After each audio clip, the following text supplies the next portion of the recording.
rabbil alamin wa bihi nasta'in ala umuri dunya waddin wassalatu wassalamu ala asyrafil anbiya'i wal mursalin wa ala alihi wa ashabihi ajma'in. Amma ba'du. Rabbi shrah li sadri wa yassir li amri wahlul 'uqdatam min lisani yafqahu qawli. Yang sama-sama kita hormati dan muliakan Bapak Ketua Dr. Denny Lesmana, SPD MPD IMM. Kemudian para wakil ketua, pertama wakil ketua bidang akademik dan kemahasiswaan Bapak Anggi Prasetya Prayoga yang tadi kita sudah berkomunikasi. Kemudian wakil ketua bidang administrasi umum dan keuangan Ibu Hernanda Dian Bahajeng. Saya belum ketemu tadi Ibu. Yang mana Bu Hernanda? Oh, ke bawah tadi. Kemudian wakil ketua bidang kerjasama Bapak Haji Mulyadi Samsudin, SPDI Esos MSI. Kemudian tadi sudah komunikasi juga Pak Kabak Akademik Muhammad Zaini Wahyu. Kemudian Kaprodi Ekonomi Syariah Bapak Bahtiar Arif SPMM, dan juga Kaprodi Perbankan Syariah Ibu Nur Ajizah Esos MSI. Kemudian Ibu Ketua LPPM Ibu Vindiana Esos MM, dan tentunya Bapak Ibu dosen STEBI semua yang hadir pada hari ini, mahasiswa-mahasiswi yang hadir pada hari ini, dan alhamdulillah juga ada yang hadir online ya, daring ya. Dan seluruh hadirin hadirat yang hadir, tanpa mengurangi rasa hormat kami tidak sebutkan satu persatu, tapi suatu kegembiraan Pak Ketua, kami bisa bersilaturahim, berukhuwah ke sini dan bertatap muka. Udah lama juga nggak lihat tatap muka kayak gini nih, apalagi dengan ada sejak COVID ya. Jadi ini satu kebahagiaan, apalagi melihat perkembangan yang luar biasa dari Cikarang ya. Tentu kami tambah yakin insya Allah ke depannya, dan kami doakan STEBI makin maju insya Allah. Insya Allah segera tadi punya visi yang baik akan menjadi institut, itu bisa diwujudkan dengan cepat dan semakin gemilang.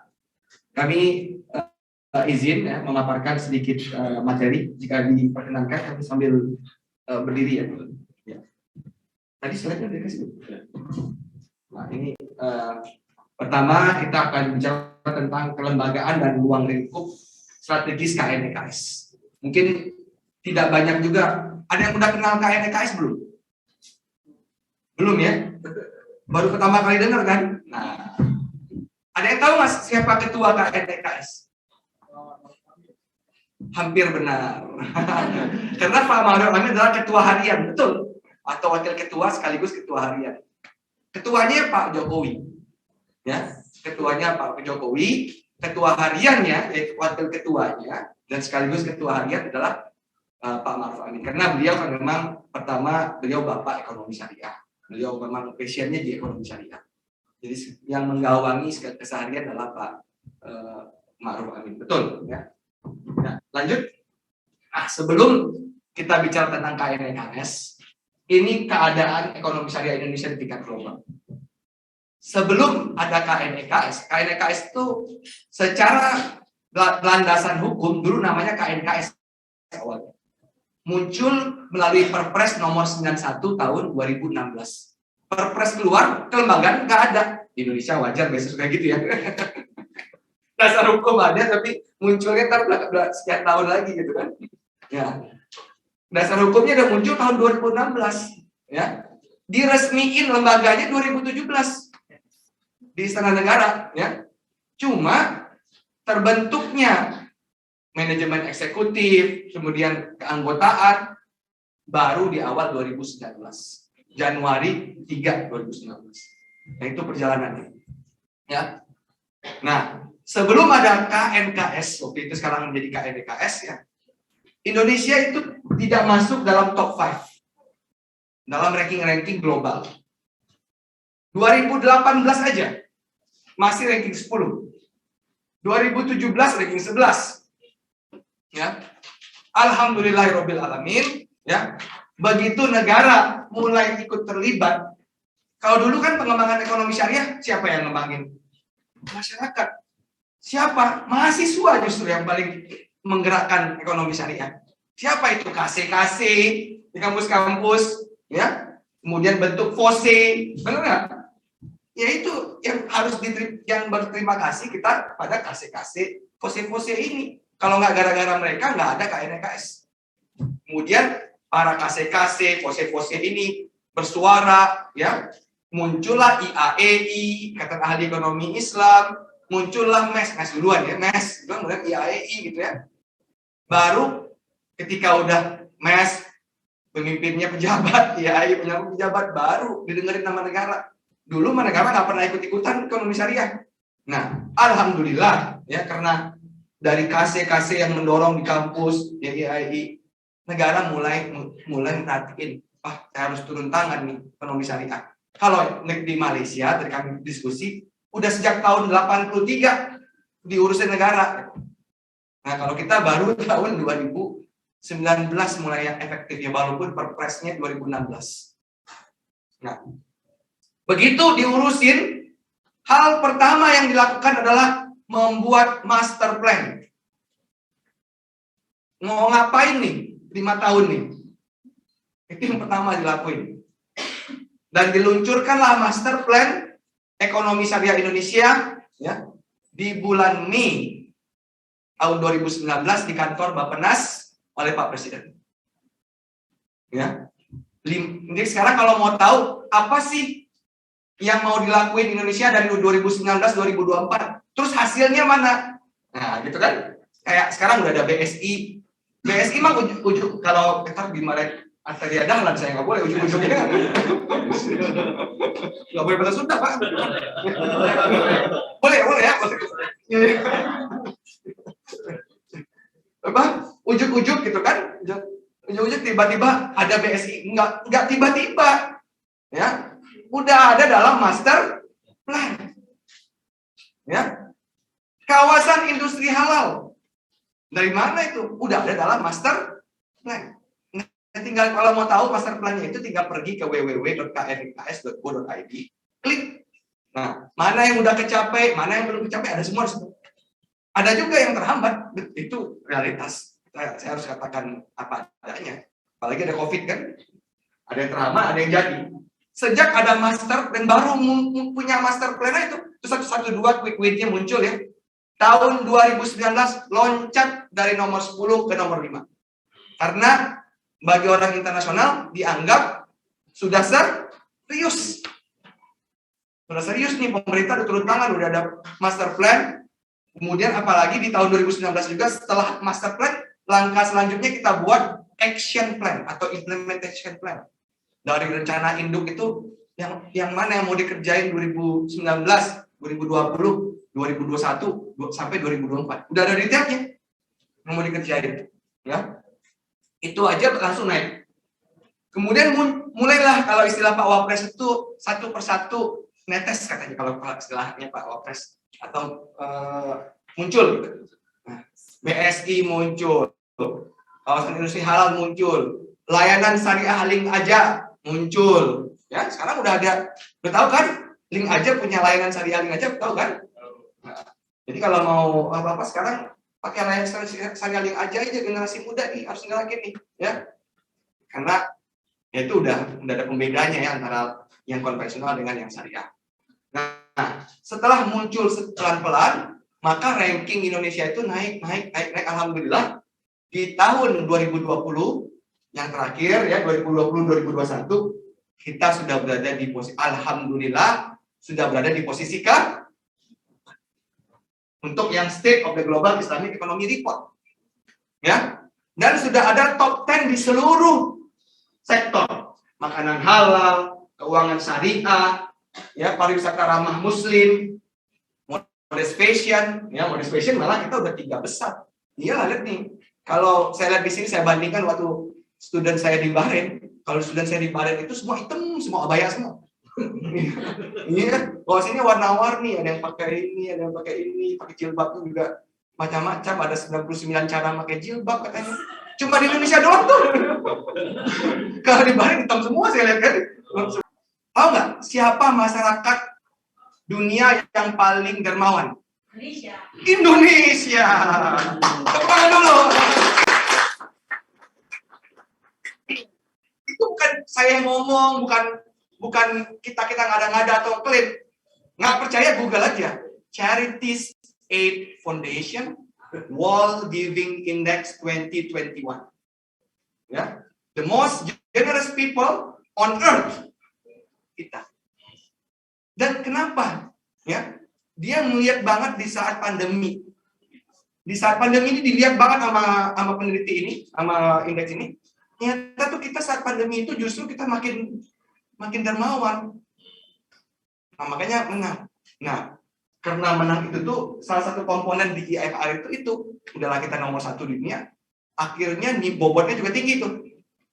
Untuk tahun 2021, alhamdulillah di luar dugaan kita juga di KNKS bilang jangan nomor 1 dong, ntar kerjaan kita jadi udah selesai, harusnya kan pelan-pelan dulu gitu ya. Soalnya mempertahankan lebih susah. Bos saya Pak WC bilang, aduh harus mempertahankan. Pengennya sih 2024 nomor 1 gitu kan, kepilih lagi kan.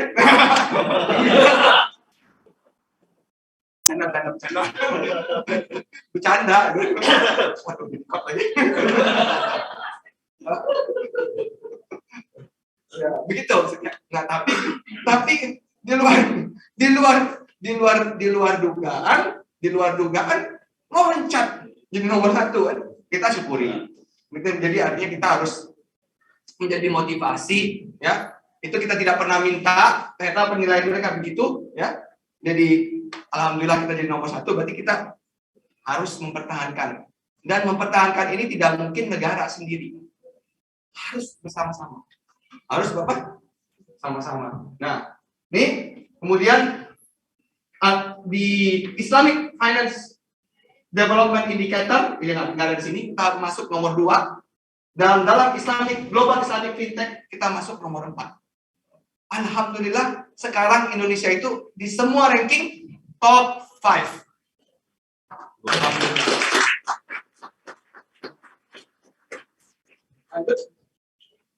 Nah, ternyata perkembangan ekonomi syariah di Indonesia itu luas, panjang ceritanya. Bahkan sebelum kemerdekaan kita sudah punya serikat dagang Islam. Ini ekonomi syariah. Kadang-kadang kita membatasi ekonomi syariah itu kepada perbankan syariah. Padahal skop ekonomi syariah itu sangat luas. Ya, ternyata sejarah itu dari serikat dagang Islam, penyusunan regulasi dan infrastruktur perbankan syariah di Indonesia mulai 1992, walaupun belum punya UU yang terpisah, tapi sudah mulai ada itu yang membolehkan munculnya bank muamalah. Ya kan? Kemudian punya blueprint perbankan syariah, ya, adanya fatwa haram bunga dan UU terkait wakaf. Kemudian selanjutnya lagi, ya, terbitnya regulasi pendukung keuangan syariah 2008 ini ada UU perbankan, ada UU surat berharga syariah negara, ya. Kemudian di 2014 kita punya undang-undang jaminan produk halal. Ya, karena kita mau memastikan bahwa produk yang beredar di Indonesia itu terjamin kehalalannya. Ada quality assurance-nya untuk menjamin kehalalannya. Kemudian kita mengeluarkan zakat core principle, ya. Kemudian 2016 dasar hukum doang sebenarnya, tapi nggak apa-apa lah. Pendirian Komite Nasional Keuangan Syariah. Kemudian blueprint ekonomi syariah Indonesia 2017 dan 2018 wakaf core principle. 2020, ya. Dia 2018 itu, ya, mulai disusun MEXI, ya, Master Plan Ekonomi Syariah Indonesia, dan diluncurkan di 2019. Dan di 2020 KNKS berubah menjadi KNEKS.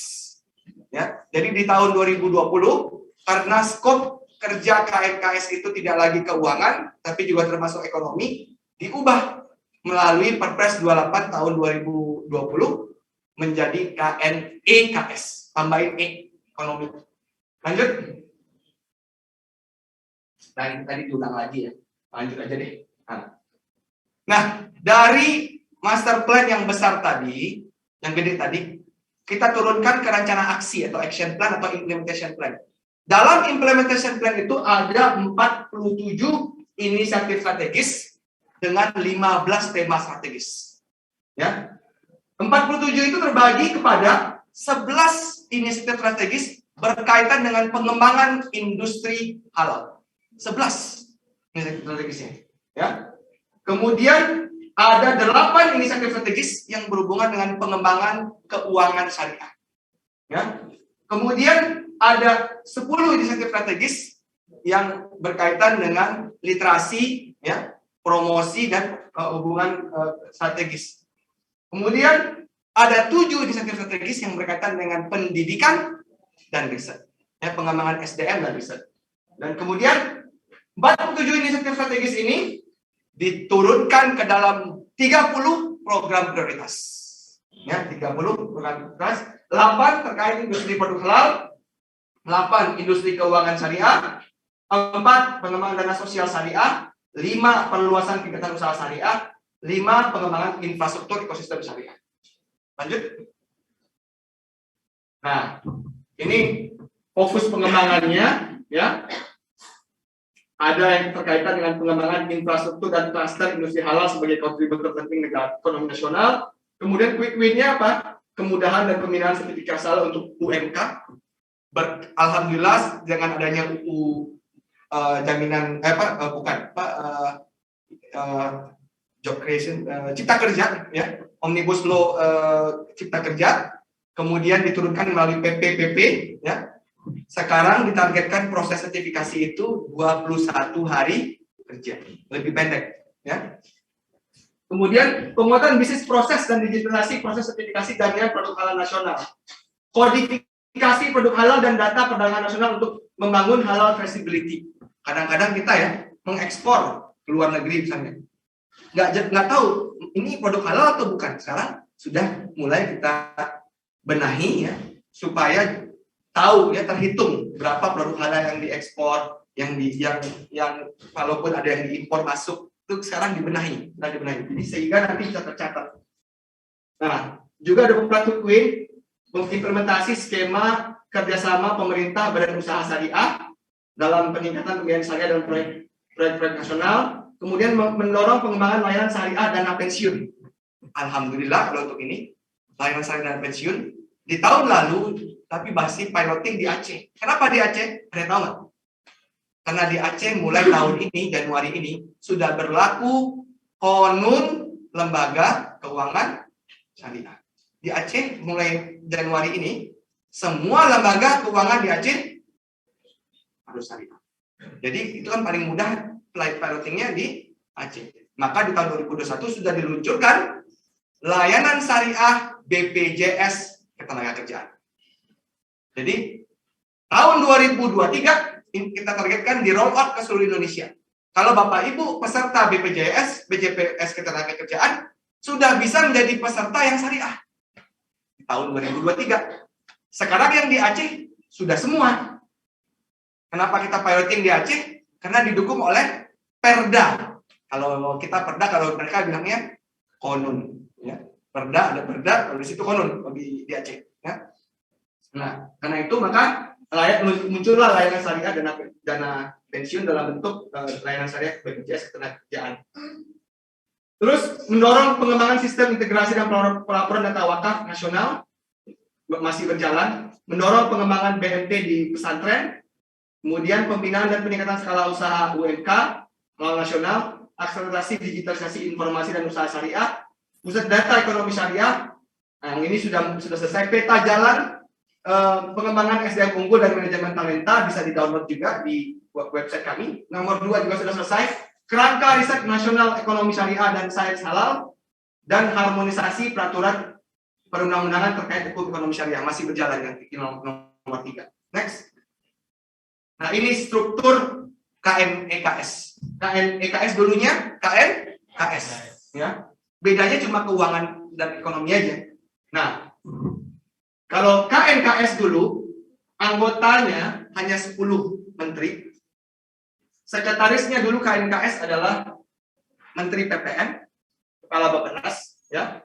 10 anggotanya. Dan pengembangan keuangan syariah aja nggak masuk ekonomi. Kalau KNKS Yang pertama penguatannya ada ketua harian. Kalau dulu nggak ada ketua harian. Ya, dulu ketuanya, kalau dulu anggotanya 10 menteri, sekarang 16 kementerian dan lembaga. Ya, Menko Perekonomian, sebagian ini lambangnya masih lama, mohon maaf. Menko Perekonomian, Menko PMK, Menko Marves, ya, Menteri Keuangan, Menteri Agama, Gubernur Bank Indonesia, Ketua Dewan Komisioner OJK, Ketua Dewan Komisioner LPS, Menteri BUMN, Menteri PPN Kepala Bappenas, Menteri Koperasi dan UKM, Menteri Perindustrian, Menteri Perdagangan, kemudian Ketua Umum Kadin dan juga Ketua Umum Majelis Ulama Indonesia. Itu semua adalah anggota KNKS. Sekarang sekretarisnya ada di Kementerian Keuangan, Ibu Menteri Keuangan. Dan ada satu tim yang dedikasi sebagai tim substansi yang menjalankan fungsi keseharian KNKS yang mengkoordinasikan berbagai kementerian dan lembaga ini, ya, karena kan banyak tuh harus dikoordinasikan dan mensinergitaskan antara semuanya, memantau pelaksanaan dari master plan, ya, memberikan rekomendasi kebijakan. Tim itu disebut manajemen eksekutif. Nah, saya di sini, saya bekerjanya di manajemen eksekutif. Nah, manajemen eksekutif itu dipimpin oleh direktur eksekutif dan ada 5 direktur. Salah satu direkturnya saya. Sekarang dimanakan adalah direktur infrastruktur ekosistem syariah. Lanjut. Nah, KNKS tugasnya mempercepat, memperluas, dan memajukan pengembangan ekonomi dan keuangan syariah dalam rangka memperkuat kekayaan ekonomi nasional. Tugasnya itu. Ada, sekarang bicara ekonomi syariah, Bapak Ibu, bukan perbankan syariah aja. Bicara ekonomi syariah, masuk pengembangan industri produk halal yang akan kita diskusikan hari ini. Bapak Wakil Presiden selaku Ketua Harian berkali-kali bilang, beliau ingin Indonesia menjadi produsen produk halal. Saat ini Bapak Ibu, memang kita mulai sedikit-sedikit sudah bertransformasi. Tapi status kita, karena udah kelamaan, ya, sekarang masih konsumen terbesar produk dan jasa halal. Dari total spending global untuk global spending untuk produk halal dan jasa halal dunia, 13%-nya dikonsumsi oleh orang Indonesia. Wajar loh, karena kita muslim terbesar, ya, termasuk makanan, termasuk fashion, semua itu, ya, 13%. Kan ada datanya dari BI, saya share tadi kepada Bapak Ibu, ya. Nah, Bapak Wakil Presiden itu ingin mengubah. Jangan kita hanya jadi konsumen oke, tapi harusnya kita jadi produsen. Maka ini yang didorong adalah industri produk halal. Langkah pertamanya paling kurang kalau nggak bisa ekspor, ngurangin impor paling kurang, ya. Kalau nggak bisa ekspor, substitusi impor. Nah, kemudian yang didorong adalah pengembangan industri keuangan syariah yang terintegrasi. Ini yang kita kenal dengan konsep halal value chain. Dia ada halal supply chain, ada halal value chain. Kalau halal supply chain, rantai supply-nya udah halal. Dari hulu ke hilir nih, terjamin kehalalannya. Ya, kalau misalnya daging, rumah potong hewannya udah sertifikasi halal, ya. Juru sembelihnya juru sembelih halal, ya. Kemudian logistiknya, distribusinya nggak bercampur, ya. Bisa jadi RPH-nya sudah motongnya udah secara syar'i, tapi pas di jalan logistiknya nyampur, ya, terkontaminasi. Jadi halal kan jadi halal, jadi haram. Jadi haram kan, terkontaminasi kan. Nah, distribusinya juga dijamin, ya, dari hulu ke hilir, ya. Nah, itu baru rantai supply. Nah, apa yang disebut rantai nilai? Harusnya kalau kita memproduksi produk dan jasa halal, pembiayaannya juga harus dari yang syariah, halal. Nah, sayangnya itu banyak nih, tanpa menyebutkan nama, perusahaannya udah halal, ya, produk-produknya udah halal, tapi ketika pembiayaan masih belum menggunakan syariah. Kenyataan atau enggak? Ya. Kenyataan, ya. Makanya yang didorong itu halal value chain. Industri keuangan syariah menopang industri produk halal. Berapa sekarang ini? Ada datanya nanti saya sampaikan setelah ini. Kemudian pengembangan dana sosial syariah. Ternyata potensi zakat, infak, sedekah, wakaf di Indonesia ini luar biasa. Luar biasa. Jauh, kita ini masih jauh dari potensi. Antara realisasi dan potensi. Walaupun ada peningkatan. Ya. Walaupun peningkatan, tapi masih jauh. Nah, kemudian pengembangan dan perluasan kegiatan usaha syariah. Pak Wapres dalam rapat selalu bilang nih, saya tidak mau hanya menyiapkan industri, tetapi pelakunya nggak ada.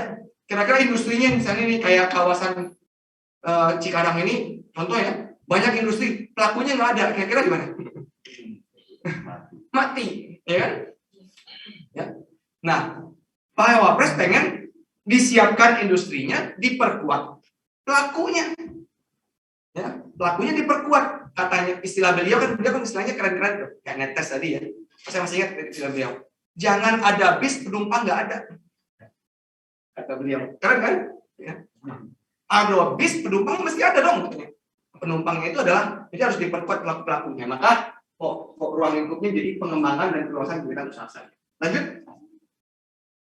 Kesemuanya itu isi master plan tadi, Bapak Ibu.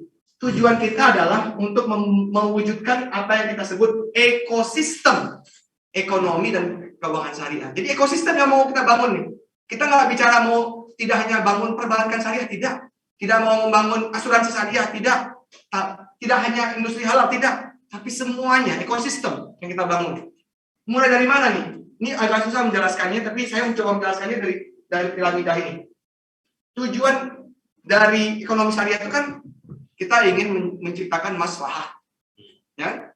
Itu maksud syariahnya kan ingin menciptakan maslahah, ya. Memperbaiki kehidupan banyak orang. Maka kita mulai dari masyarakat kita yang terkategori mustahik, ya, asnaf, yang kita harus pikirkan dulu. Bagaimana mustahik ini naik kelas? Jangan mustahik tahun ini, tahun depan mustahik lagi, tahun depan mustahik lagi. Itu mah nggak sukses dong, ya. Yang sukses itu gimana? Mustahik bertransformasi menjadi muzaki. Kalau lebih baiknya tahun ini mustahik, tahun depan muzaki. Atau paling kurang 2 tahun atau 3 tahun jadi berubah. Tapi kalau mustahik forever, susah itu. Nggak berkembang, kan? Ada nggak yang jadi mustahik forever? Ada, masih mustahik. Nah, itu perlu diberdayakan. Mustahik ini diberdayakan melalui zakat, infak, sedekah, wakaf produktif. Kan udah ada istilah itu sekarang kan ya, zakat produktif, gitu kan? Ya, supaya mereka nggak bertahan statusnya, supaya nggak terus jadi mustahik. Ya, dengan optimalisasi social finance, mustahik ini kita berharapkan dia menjadi pelaku usaha. Langsung jadi usaha gede nggak mungkin. Tentunya awalnya menjadi usaha yang bahkan ultra mikro. Nah, ultra mikro ini gimana bantuinnya nih? Ada kurs syariah. Kurs syariah turun. Karena dia masih harus dibantu, masih nggak bisa dikomersialin. Kalau dia ultra mikro dikomersialin mati. Masih harus dibantu. Tapi diberdayakan itu ditingkatin. Ketika dia naik kelas menjadi usaha mikro, ya jangan manja terus dong, ya. Harus sekarang pakai mekanisme blended finance. Apa itu blended finance? Saya tahu. Saya lupa hari ini Pak Sadona. Biasanya saya bawa hadiah. Tapi saya lagi error nih. Biasanya saya kayak gini nanya ada hadiah dari kantor. Tapi kebetulan karena nggak ke kantor jadi nggak bawa hadiah.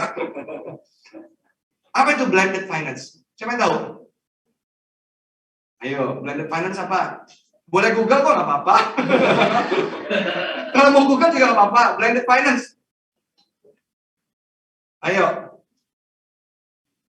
Blended finance itu pencampuran, ya, namanya juga blended, ya, pencampuran antara keuangan yang komersial dengan keuangan yang sosial, yang berdampak. Nah, di Indonesia ternyata udah ada itu konsep, cuma kita kurang memetakan aja. Adanya di mana? Di IKMS, di Institusi Keuangan Mikro Syariah. Dan sebenarnya menjadi percontohan harusnya. Kita punya namanya BMT, Baitul Mal wa Tamwil. Baitul Malnya sosial, Baitul Tamwilnya komersial. Ini udah di blended tuh dalam satu institusi, ya. Nah, yang mikro yang udah mulai ini dibantunya pakai ini, Dia belum bankable. Pergi ke bank syariah ditolak, bank umum gitu ditolak. Dia belum bankable. Bantunya pakai IKMS. Nah, kalau dia ya, selain BMT juga ada OJK walaupun terbatas namanya BWM, Bank Wakaf Mikro. Udah pernah dengar kan? Ini OJK punya proyek nih, walaupun masih terbatas. Mudah-mudahan suatu saat muncul di Karawang BWM ini. Pas naik nanti ya, ketika jadi usaha mikro ya dan usaha kecil mulai bankable. Hebatnya di Indonesia, bankable itu ada 2 layer. Ya, kalau waktu di Bahrain saya nyariin BPRS kagak ada. Langsung loncat dia ya lagi KMS BPRS nggak ada. Dia langsung ke apa? Langsung ke bank umum gitu, ya. Kalau di Indonesia banknya aja ada 2 layers. Ada BPR, kalau syariahnya BPRS, ya. Itu kalau bahasa Inggrisnya Islamic Rural Bank. Nah, kalau mau cari-cari ada di Mesir, ya negara Muslim yang inilah yang juga lebih kurang sama kayak kita, gitu. Status ekonomi. Tapi kalau yang negara Muslim yang di Teluk nggak ada, ya dia langsung loncat ke bank umum. Nah, BPRS ini segmennya beda sama bank umum. Ya, biasanya yang ke BPRS itu yang belum diterima bank umum. Ya, yang belum terima bank umum ke BPRS dulu, dididik dulu sama BPRS nih, digedein. Begitu dia menjadi semakin bankable, baru dia dilayanin oleh bank umum. Nah, saya lupa bilang tadi nih, sebenarnya IKNB ini apa ya? Industri keuangan non bank. Apa aja? Asuransi, terus penjaminan, pegadaian, ya, koperasi juga, tapi koperasi agak berbeda sedikit, ya. Karena BMT itu sebenarnya koperasi loh, kebanyakan BMT adalah koperasi, ya. Nah, semua ini yang IKNB ini, kalau IKNB kan pengawasan di OJK ya, kalau koperasi di Kemenkop, ya. Kalau kayak BMT itu kan di yang status badannya koperasi, pengawasannya di Kementerian Koperasi, ya. Nah, kalau dia IKNB itu sebenarnya berperan juga, mulai dari yang bawah sampai ke atas. Ya, kita pengen dorong asuransi syariah untuk yang mikro, dorong, sehingga berperan dia. Pegadaian, fintech, semua berperan di situ. Saya lupa. Nah, kalau udah semakin besar tuh nanti perusahaan, baru mekanisme pasar modal. Nah, mekanisme pasar modal. Caranya gimana? Kalau perusahaan itu udah menjadi perusahaan yang menengah, ya, atau bahkan perusahaan besar, dia bisa listing sahamnya, ya, sebagai saham syariah di syariah indeks syariah. Kita punya JII, ISI, ya. Atau dia juga bisa meraise dana melalui penerbitan sukuk. Melalui penerbitan apa? Sukuk. Nah, semua itu ada di pasar modal syariah. Yang pasti semua pelaku usaha yang ada di piramid ini, mereka adalah pelaku industri halal. Karena nggak mungkin keuangan syariah membiayai industri non halal. Mungkin nggak? Mungkin nggak bank syariah membiayai bank? Nggak mungkin. Mungkin nggak? Ya, penerbitan sukuk ya untuk usaha peternakan babi? Nggak mungkin. Ya. Pastinya semua yang dibiayai tadi itu semuanya adalah pelaku industri halal. Ya. Jadi lucu, bank syariahnya, asuransi syariahnya hanya bisa menggarap industri halal, tapi industri halalnya nggak semuanya pergi ke perbankan syariah. Industri syariahnya justru, padahal perbankan syariah itu disiapkan, perbankan syariah, lembaga keuangan syariah disiapkan untuk industri halal, tapi industri halalnya tidak semuanya ke keuangan syariah. Nah, semuanya itu adalah pelaku industri halal, maka kita harus siapin infrastrukturnya. Infrastrukturnya apa aja? Kawasan industri halal. Saat ini Indonesia, alhamdulillah, siapa yang tahu berapa kawasan industri halal di Indonesia? Harus tahu kan? Prodi ekonomi syariah nih, harus tahu. Ada berapa kawasan industri halal? Saat ini yang sudah berdiri 3, ya, yang dalam pipeline 5. Ya, di mana aja 3 nih? 1 di Modern Cikandek, Provinsi Banten. Ya. Yang kedua, Chef and Lock di Sidoarjo, Provinsi Jawa Timur. Yang ketiga, Bintan Inti di Kepulauan Bintan, Kepulauan Riau, provinsi. Itu 3 kita punya sekarang. Dulu nggak ada tuh. Karena makanya udah ada kawasan industri halal segala macam itu dalam proses libat sekarang. Perlu disiapin laboratorium nggak? Harus. Ya, kenapa? Kan katanya mau mempercepat sertifikasi halal, pemeriksaannya harus lebih banyak dan lebih cepat kan? Laboratoriumnya juga harus lebih banyak. Tadi saya bilang sama Pak Ketua, ini sebenarnya peluang nih, ya, karena ke depan industri halal ini kan jadi perhatian. Adik-adik, banyak peluang pekerjaan di industri halal. Pertama, kalau mau yang kerennya banget, jadi auditor halal. Itu agak tinggi dikit ininya nih, requirement. Requirement-nya agak rendah dikit, bisa jadi nggak rendah juga sih, ya, tapi lebih rendah daripada auditor halal. Bisa jadi penyelia halal. Susah banget masih. Mudah. Jadi pendamping halal aja. Bisa. Justru sambil jadi mahasiswa masih bisa jadi pendamping halal.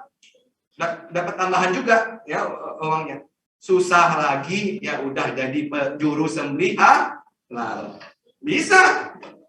Ya, itu masuk tuh pekerjaannya. Sudah ada SKKNI-nya segala macam. Tapi kalau mau keren auditor halal, ya. Nah, laboratorium halal juga gitu. Disiapin. Perlu disiapin logistik halal nggak? Harus. Kan kalau kecampur udah capek-capek semuanya halal, pas di pendistribusiannya bekas tempat yang digunakan untuk tidak halal nggak ada proses ini najisnya segala macam, dimasukin dalam kontainer yang itu tercampur. Ya terus harus ada logistiknya yang disiapin. Mulai dari dulu ke hilir, tujuannya untuk memenuhi kebutuhan domestik dan juga ingin menjadi pemain global kan, kebutuhan global. Dan mesti didukung oleh komunitas, ya, oleh lembaga Islam, ormas Islam, santren. Santren aja sudah bisa menjadikan pusat pengembangan ekonomi syariah. Karena ada 28.000 pesantren terdaftar di Kemenak. Itu yang terdaftar, Pak. Masih banyak lagi, Pak Ketua, sebenarnya pesantren-pesantren yang tidak terdaftar. Banyak. Masjid katanya 800 ribuan. Katanya. Jadi potensi pengembangan. Dan semuanya itu mesti didukung oleh infrastruktur pendukung, baik itu SDM, riset, regulasi, ya, branding. Dan makasih nih, kita pakai brand ekonomi syariah. Udah tahu belum brand ekonomi syariah? Tuh. Tagline-nya kebaikan untuk semua. Lupa kita pasang situ. Coba Google. Siapa yang meluncurkan brand ekonomi syariah? Coba. Siapa yang meluncurkan brand ekonomi syariah? Siapa yang meluncurkan brand ekonomi syariah?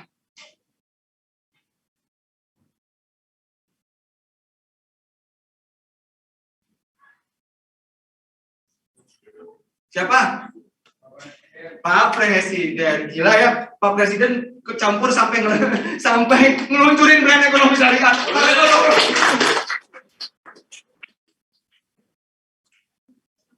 Itu karena saya project directornya, alhamdulillah saya berkesempatan juga diundang ke Istana Negara tanggal 25 Januari tahun 2021 ya. Ada yang diberitakan ya. Bayangkan ya. Dulu ada nggak 10 tahun dulu lah ya. Ada nggak negara atau kepala negara kita bicara ekonomi syariah? Nggak ada. Ya. Kita nggak mau ngomong politik sih, tapi ini cuma bilang apa? Ini nggak politik, cuma ngasih tahu. Contohnya begini ya. Sekarang ini yang meluncurin brand ekonomi syariah aja, Pak. Kita di KNKS meluncurin buku bersama BI. Yang meluncurin Wakil Presiden, Gubernur BI, Menteri Keuangan. Saya juga mikir, nggak ketinggian apa? Cenderung buku kayak Wakil Presiden gitu. Ya, tapi itu menunjukkan bahwa apa? Sekarang dimanfaatkanlah yang sampai 2024 ini, ya, mumpung ada Pak Maruf Amin, ya, Pak Maruf Amin sebagai Bapak Ekonomi Syariah, ya, kita dorong pengembangan ekonomi syariah ini semaksimal mungkin. Itu. Kemudian lain-lainnya sampai teknologi digital dan awareness. Lanjut. Nah, ini kondisi industri halal di Indonesia. Pertama, kita negara muslim terbesar. Tadi sudah saya sampaikan duluan. Indonesia adalah konsumen terbesar produk halal dan pasar untuk produk halal. Kontribusi PDB ekonomi syariah itu ya tahun 2019 itu lumayan 3 miliar US dollar. Ya. Proyeksi konsumsi barang dan jasa halal di Indonesia 330. Ibu Nur Hayati Subakat. Siapa itu? Ya, bukan prestis sekarang dia jadi komisaris udah nggak prestis lagi ya. Udah jadi komisaris utama ya gitu ya. Beliau itu waktu seminar kebetulan saya sharing kalau sekarang screen ya, sharing screen dengan beliau nyampein tuh turning point dari penjualan warga itu adalah ketika para hijabers muncul. Benar nggak? Hah? Ya. Dulu zaman ibu saya masih ingat ibu saya dulu masih muda nggak pakai jilbab. Ya. Jarang orang pakai jilbab zaman ibu saya itu. Tapi sekarang alhamdulillah kan Masya Allah ya. Alhamdulillah orang pakai jilbab tuh biasa kan. Ya. Zaman ibu-ibu kita dulu gimana Pak Ketua? Jarang pakai jilbab kan ya. Jarang pakai jilbab dulu. Tapi sekarang udah biasa pakai jilbab. Dan kesadaran karena itu mulai saya udah hijabers, saya mau kosmetiknya juga yang halal. Nah, halal lifestyle mulai tumbuh di Indonesia. Itulah yang membuat naiknya penjualan wadah kata beliau. Itu katanya Pak. Saya dapat informasi langsung dari Bu Nur Hayati. Katanya naiknya penjualannya itu ketika hijabers muncul. Terima kasih buat ibu-ibu nih. Kalau ibu-ibu nggak jadi hijabers, nggak laku jualan-jualannya Bu Nur Hayati. Ya alhamdulillah tuh. Next. Nah ini tadi yang perkembangan yang saya bilang ya. 11, 10, loncat ke 4 2019. 5. Ini loncat ke 4. Lanjut. Lagi ya. Nah, sekarang nih yang perlu, tapi ya ada poin juga saya harus ya. Dari 20 negara yang investasi di bidang halal tertinggi, siapa yang paling tinggi Bapak Ibu? Indonesia 2019-2020. Investasi untuk industri halal ini bukan data dari saya, dari State of the Global Islamic Economy Report. Bisa di Google juga nanti, ya. Ada 5 negara tertinggi Indonesia. 38 transaksi terkait investasi industri halal di 2019-2020. Ya. Dan 70% total kesepakatan yang ada di Indonesia. Di dunia, sorry. Lanjut. Nah tapi perlu diingat juga tadi ya, termasuk yang ini juga. Sekaligus saja deh, ngasih komennya. Indonesia itu adalah negara dengan ekonomi terbesar di OIC. Benar nggak? Karena dalam G20, dalam 20 negara terbesar di dunia, hanya 3 negara OIC. Siapa aja? Indonesia, Saudi Arabia, dan Turki. 3 negara. Ya. 3 negara aja yang ada dalam G20. Sekarang kita loh presidennya. Jangan sampai nggak tahu loh, presiden si G20 itu ada di Indonesia. Bayangin luar biasa sekarang kan. G20 itu kan negara-negara dengan ekonomi terbesar. Tapi harus ingat ya, ini nggak dibagi sama jumlah penduduk ya. Kalau dibagi jumlah penduduk nggak jadi gede. Ini total ya. Sama kayak tadi juga gitu tuh yang tadi tuh besar kan jumlah. Iyalah kalau kita negara muslim terbesar ya kalau bagi jumlah penduduk ya. Enggak gede-gede banget gitu. Nah, ini Indonesia paling besar ya secara GDP. Ya mohon maaf ya. Dan untuk OKI untuk attracting FDI di OECD country kita juga paling bagus. Investasi. Baik. Nah, COVID-19 berdampak terhadap industri halal. Berdampak. Yang paling terdampak kira-kira dari sektor yang ada nih, keuangan syariah, pariwisata ramah muslim, kemudian makanan halal, kemudian fashion. Yang paling terdampak kira-kira apa? Siapa yang bisa nebak? Benar. Pariwisata ramah muslim terdampak paling gede dampaknya, ya. Ini ya, industri pariwisata halal dan terdampak cukup dalam, ya. Penurunannya 8% pembelanjaan muslim, ya. Tetapi ini tidak suatu, kan tadi kan ada kan buku saya itu kan ya. Saya ngumpulin sebenarnya, bukan saya sendiri nih. Kebetulan karena saya pernah di Bahrain, Jadi saya ada jaringan, ya, jaringan di Bahrain, di Iran, yang masuk lagi Nigeria, kemudian di Malaysia. Ya. Kita buat penelitian singkat cepat nih, dampak COVID terhadap keuangan syariah di masing-masing negara. Ya, kebanyakan semuanya terdampak, tapi walaupun terdampak, kebanyakan dampak COVID terhadap keuangan syariah yang kita teliti tidak industrial, hanya keuangan syariah dan datanya cepat, ya, lebih kecil dibandingkan dampak COVID terhadap yang konvensional. Di Indonesia sama. Waktu tahun 2020 perbankan syariah kalau dilihat dari CAR, ya, capital adequacy ratio, ya, dilihat dari ROE, ROI, ya, profitabilitas, ya, kemudian FDR, likuiditas, ya, tadi kartu solvabilitas, ya, kemudian efisiensi BOPO, ya, ternyata walaupun ada gangguan dampak dari COVID, tapi tidak separah dampak apa? Ini mengulang kejadian tahun 97, Pak Ketua. Tahun 97 kan dulu kan bank muamalah tuh lebih stabil dibandingkan yang lain kan? Nah, sekarang dibuktikan lagi nih. Nah, pasar modal juga begitu. Pasar modal juga gitu yang syariah. Ya, ada dampak? Ada, tapi lebih kecil. Kenapa? Karena ada aturan pasar modal syariah itu. Kayak menurut POJK, selain pertama industri produksinya mesti produk-produk yang halal, boleh nggak terdaftar sebagai saham syariah tapi dia produksi liquor atau bir? Boleh nggak? Coret kan? Kalau dia buat komputer, boleh kan? Tapi apakah langsung lolos? Enggak. Ada lagi. Apa itu? Dilihat hutangnya, ya, yang berbunga dibagi dengan total aset berapa. Kalau lebih dari di Indonesia nih 45% keluar dia nggak bisa. Berarti saham syariah pasti perusahaan-perusahaan yang terdaftar di saham syariah itu pasti hutangnya lebih dikit dibanding yang tidak syariah. Karena ada pembatasan jumlah. Biasanya kalau yang lagi krisis yang terdampak banget itu yang punya hutang banyak atau punya hutang dikit?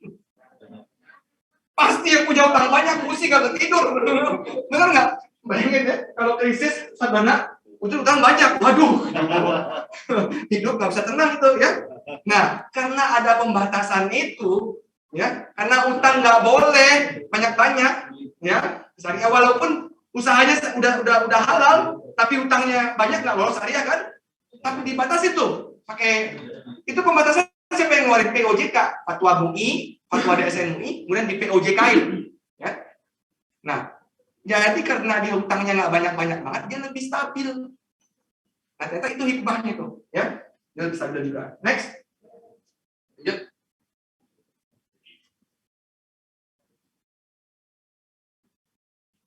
Ini waktu saya masih ada? Kelamaan. Masih ya. Nah, ini proyeksi ya. Walaupun ada COVID, tetapi insya Allah, ya namanya proyeksi kan insya Allah ya. Tapi tentu proyeksi itu kan forecasting itu tidak pakai hanya ngawur-ngawur ada di belakangnya. Insya Allah akan tumbuh kembali dan mencapai 2,4 triliun US dollar dunia di tahun 2024 untuk industri halal. Ya.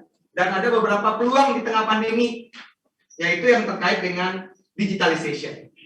Benar nggak? Sekarang kita kalau mau bayar-bayar pakai apa, emang masih ngambil tunai jarang sekarang kan ya. Udah transfer semua kan, pakai handphone. Ya. Itu salah satunya adalah yang terkait dengan ini.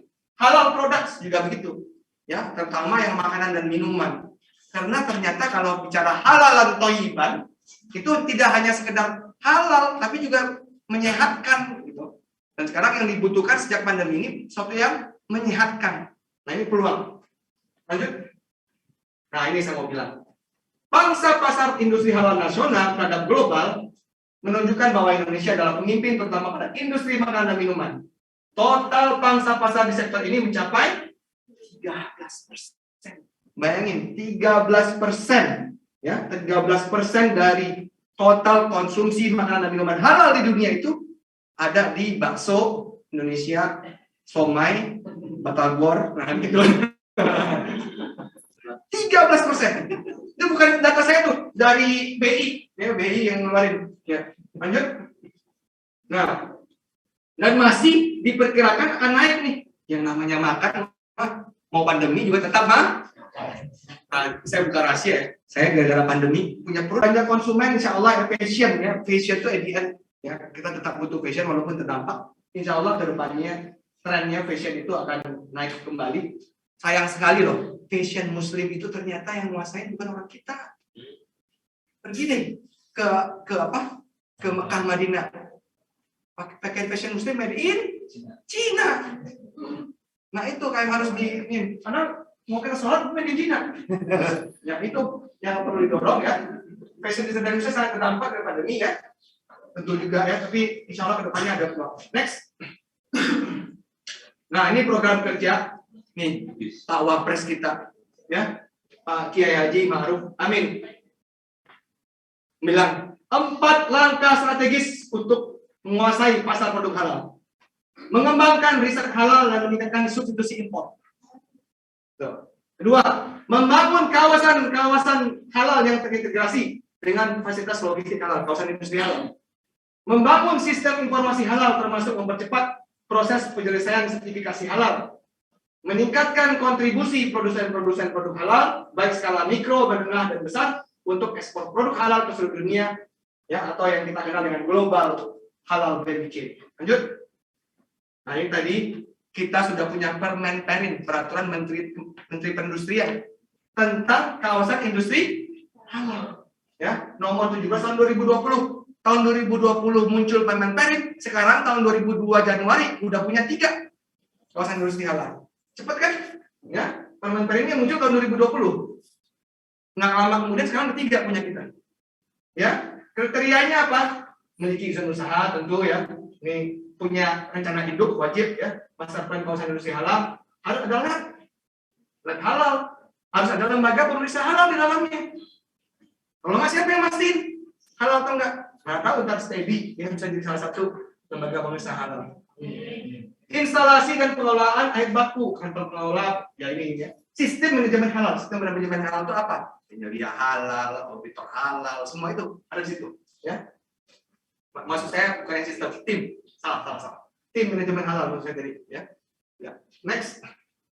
Nah, regulasi terkait dengan produk halal dalam UU Cipta Kerja sudah ada juga, di mana adalah bagaimana kita mempercepat ya proses sertifikasi halal. Tadinya berapa? Sekarang menurut UU JPH harus jadi pusing tuh BPJPH. Pusing sampai sekarang pusing BPJPH. Gimana nih caranya mau dari 97 ke 21 hari? Tapi amanat undang-undang. Ya. Karena kalau 97 hari lama banget. Ya kan? Dikeluarin undang-undang ya, harus 21 hari supaya cepat ya. Lanjut. Kemudian udah ada ya kan, pada bilang UMKM sertifikasi halal mahal segala macam membani. Tahun 2021 baru nih PMK 57 2001. Keluar apa? Saya lupa bagian mana ini. Yang 0 itu garing ya. Untuk dapat memperoleh pengenaan tarif 0 rupiah atau gratis. Jadi UMK yang kemarin itu bingung, aduh saya bayarnya gimana sertifikasi halal. Ini udah ada aturannya. Kalau UMK gratis sertifikasi halal. Lanjut.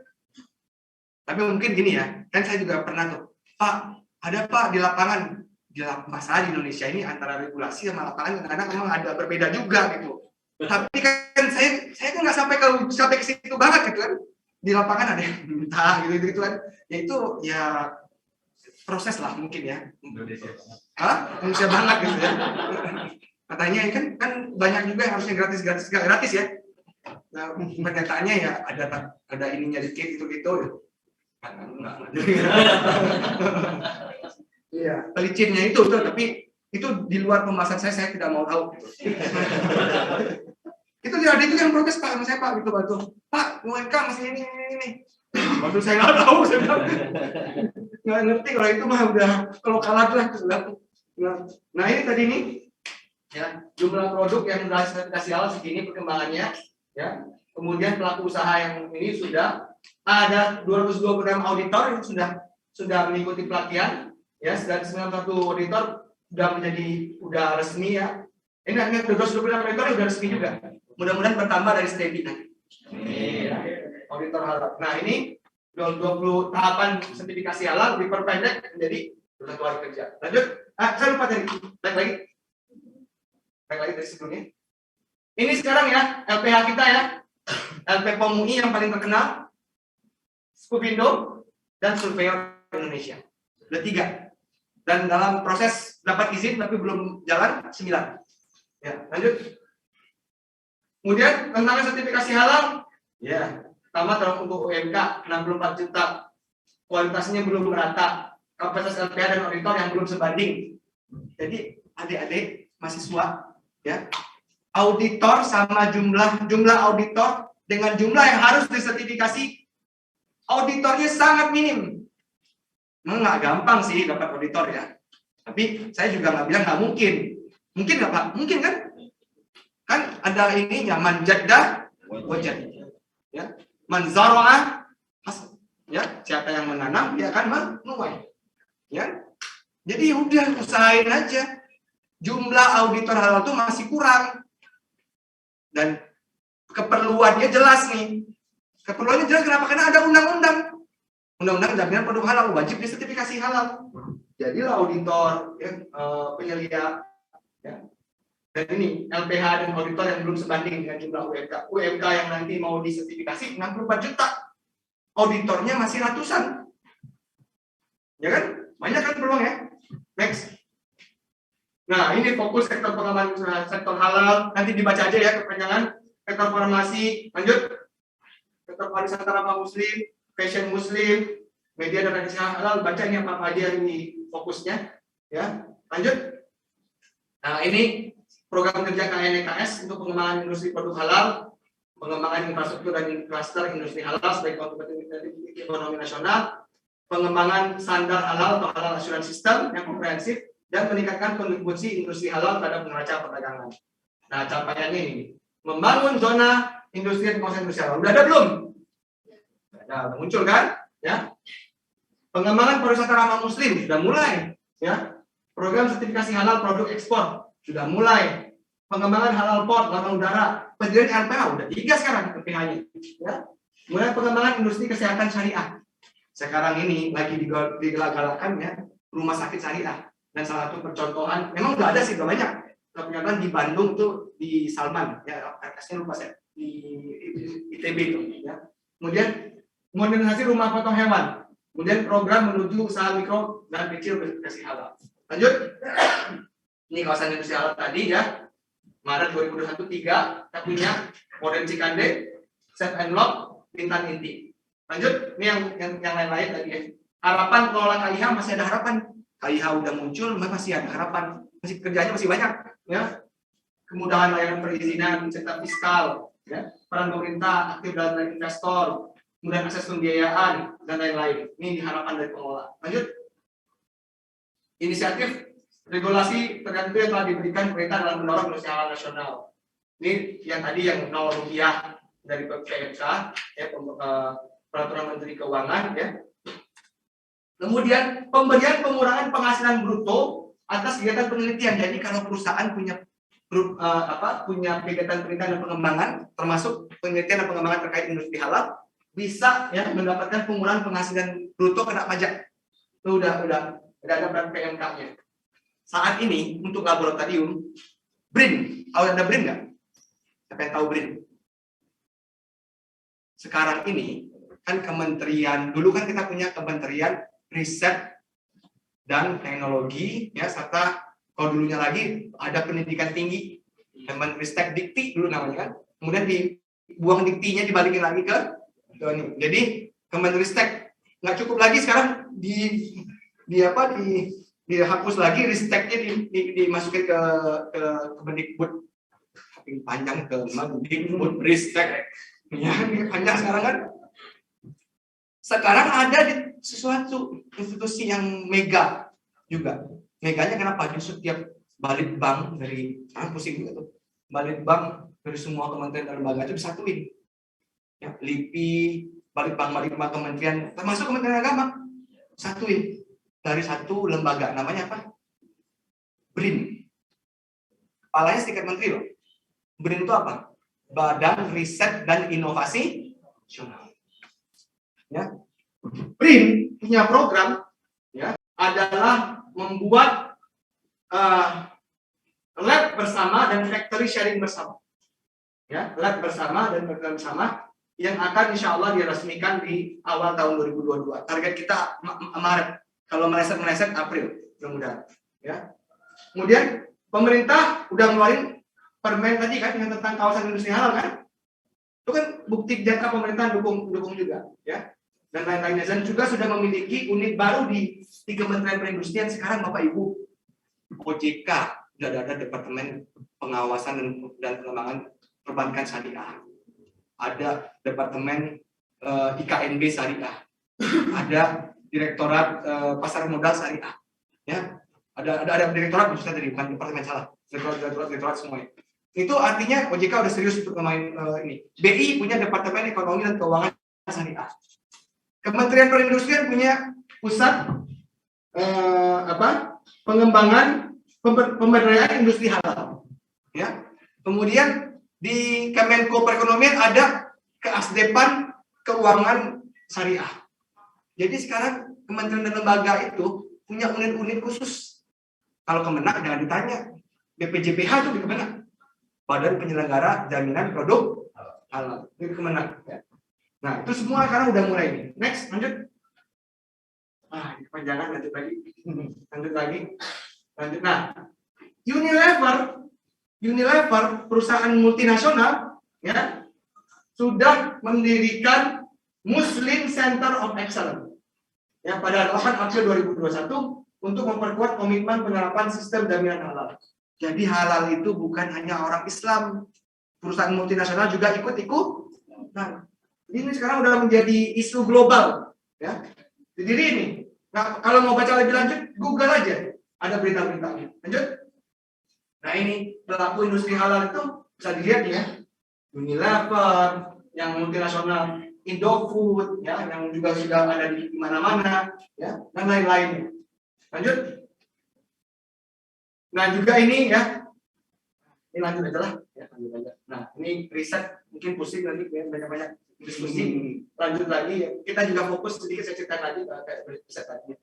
Fokusnya gini, ternyata Bapak Ibu, obat-obatan kita, ini saya terus terang aja ya, obat-obatan kita yang bukan yang dijual bebas, yang pakai resep, ternyata belum semuanya halal, ya, karena kalau yang bebas itu udah ada sertifikasi, tapi yang pakai resep ada yang impor lagi, banyak kan, gelatinnya masih terbuat dari komponen non halal. Nah, itu yang sedang kita cari sekarang, substitusi impornya, ya. Bahan yang disubstitusi nih seperti ini kan, ya, substitusi. Nah, digunakan untuk apa? Gelatin, kosmetik, obat-obatan, ya, barang gunaan. Nah, itu dicari. Sekarang ini salah satu fokus kita di divisi riset itu adalah mencari substitusi non halal, barang-barang substitusi non halal impor. Ya, bahkan sudah ada bukunya. Ya, buku kerangka riset dan juga buku titik kritis halal.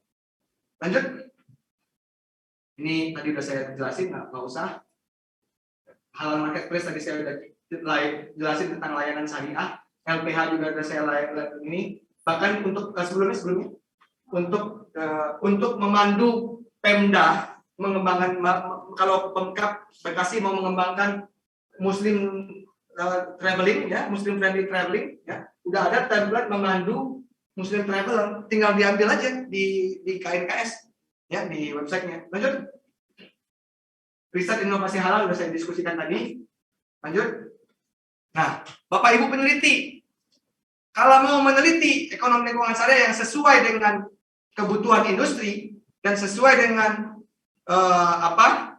kepentingan kementerian dan lembaga, ya, dan tentunya sesuai dengan prioritas riset nasional (PRN), kita sudah siapkan dokumen namanya Kerangka Riset Terapan Ekonomi dan Keuangan Syariah.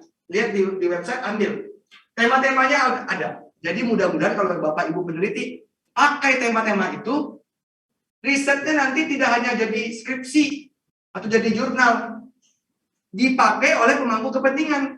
Kenapa? Karena itu yang dicari. Kan kadang-kadang kalau kita riset kan apa yang kita tertarik, terus kita lihat sedikit ada gap di penelitian terdahulu, langsung kita riset gitu ya.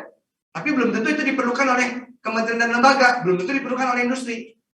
Nah, kita buat survei nih selama 1 tahun lebih, ya, kuesioner kita sebarin ke kementerian dan lembaga. Apa sih yang dia butuhkan? Terus dipetakan juga, yang keuangan syariah apa yang dibutuhin, perbankan apa, pasar modal apa, hukum apa, IKMS apa, ya, zakat apa, wakaf apa, industri halal, makanan minuman apa, pokoknya apa yang dibutuhin per sektor, temanya apa aja, di situ. Lihat di dokumen itu. Nah, insya Allah kalau ngerjain itu, insya Allah akan membantu kementerian dan lembaga dan pelaku industri. Risetnya tidak hanya jadi paper, tapi dipakai ya sebagai pengambil input sebagai untuk pengambil kebijakan. Lanjut lagi. Contoh aja ini tadi baca aja contohnya ya. Lanjut lagi. Contoh juga, lanjut lagi. Contoh aja. Nah, terima kasih terakhir juga. Selesai. Kalau mau tahu lebih lanjut tentang KNKS dan tentang pengembangan ekonomi dan keuangan syariah, jangan lupa follow us di Instagram knks.id, Facebook knks.id, Twitter knks_id, dan ikuti channel YouTube kita Komite Nasional Ekonomi dan Keuangan Syariah. Mohon maaf atas segala subscribe, jangan lupa. Terima kasih ya. Sudah mendengarkan kami begitu panjang dan membosankan, kami akhiri. Wabillahi taufiq wal hidayah. Assalamualaikum warahmatullahi wabarakatuh.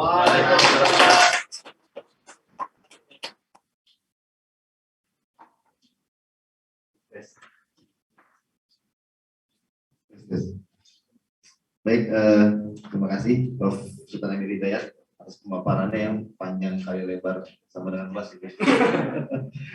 Jadi memang mungkin teman-teman Bapak Ibu ketua dosen dan juga mungkin adik-adik mahasiswa dan juga siswa-siswi ya yang belum kuliah ya, mungkin tadi kita sama-sama, dan juga ada peserta online juga ini Prof, jadi ada sekitar 100-an ya peserta offline mungkin ikut menyimak juga pemaparan tadi.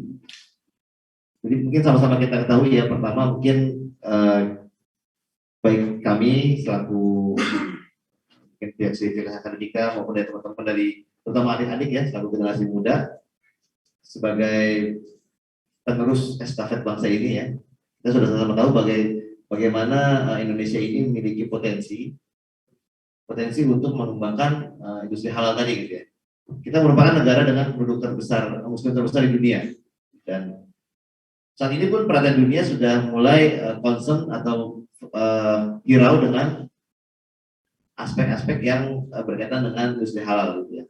Dari sisi mungkin dari pariwisata juga ya Prof. Jadi kita tahu ya teman-teman di Jepang, di Korea Selatan itu mereka belum lama mengembangkan yang namanya pariwisata ramah muslim ya, atau muslim friendly tourism ya. Jadi mereka jujurnya mereka bukan negeri muslim gitu ya, tapi mereka berlomba-lomba untuk mengembangkan yang namanya pariwisata ramah muslim.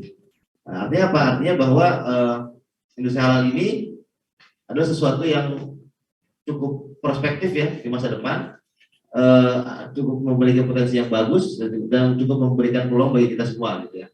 Baik dari sisi mungkin dari teman-teman ya, mungkin di STEBI sebagai Sekolah Tinggi Ekonomi dan Bisnis Islam ini, baik itu sebagai nanti ketika teman-teman lulus itu akan menjadi pengusaha misalnya, ya jadi pengusaha yang syariah yang memproduksi halal gitu ya.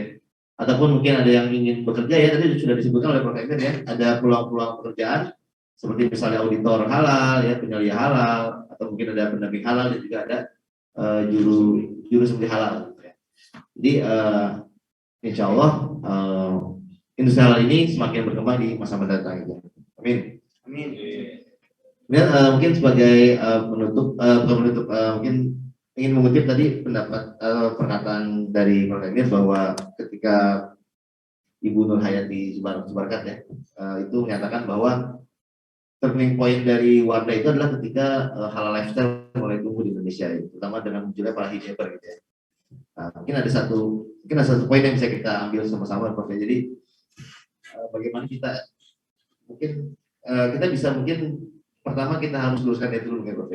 Luruskan niat bahwa apa yang dilakukan di industri halal ini baik di ekonomi syariah maupun di keuangan syariah ini syariat Islam saja.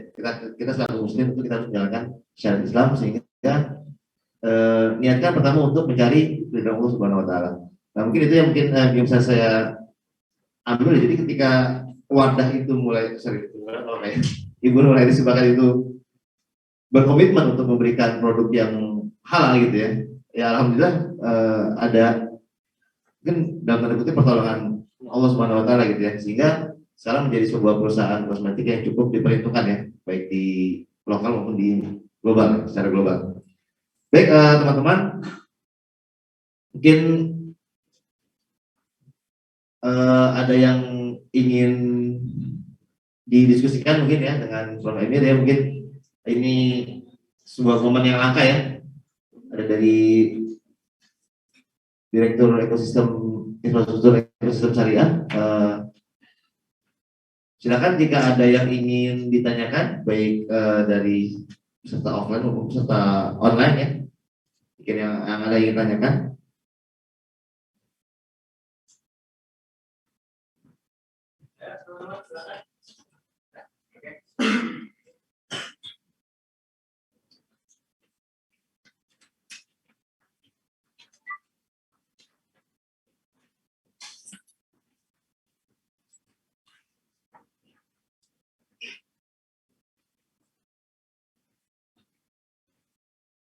Cek. Baik, bismillahirrahmanirrahim. Assalamualaikum warahmatullahi wabarakatuh. Sebelumnya, izin memperkenalkan diri terlebih dahulu. Nama saya Fitrianingsih dari jurusan Ekonomi Syariah. Alfi ya? Fitrianingsih, Pak. Nah, panggilnya apa? Fitria. Fitria. Iya. Untuk saat ini saya angkatan 2020 semester 3. Tadi sudah menyimak pemaparan yang telah Bapak sampaikan terkait prospek industri halal Indonesia.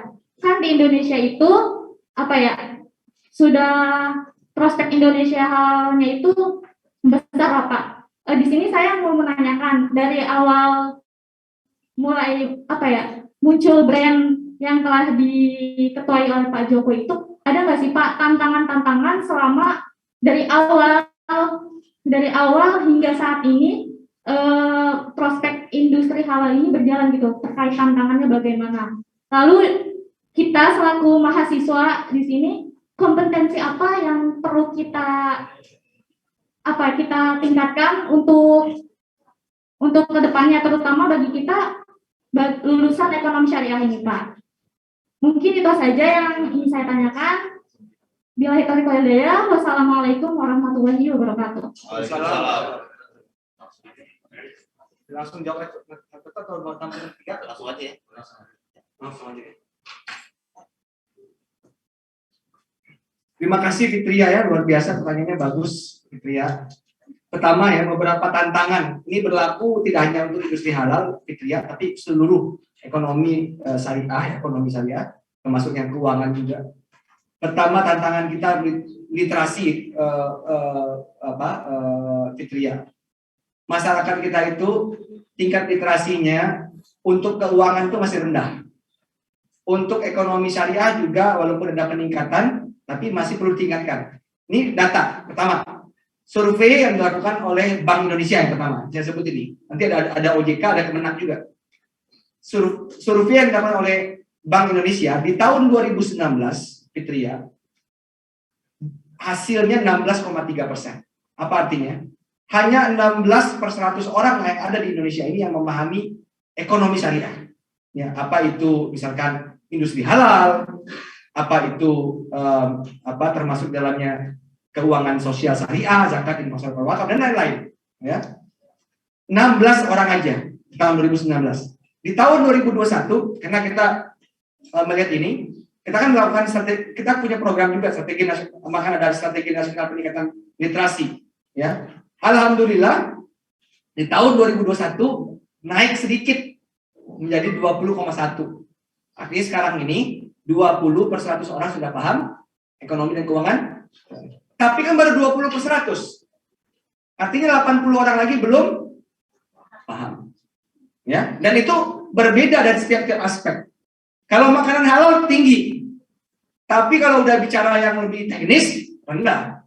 Nah, itu detailnya bisa dilihat di Bank Indonesia. Saya takut salah nyampein datanya. Kemudian kalau bicara yang OJK, kalau OJK kan surveinya kepada yang keuangan syariah yang komersial, apa itu perbankan syariah, apa itu pegadaian, apa itu asuransi, apa itu penjaminan syariah. Survei terakhir 2019, 2021 nggak keluar, tahun ini keluar insya Allah. Ya, kita lihat mudah-mudahan naik, karena kita juga concern jangan sampai turun.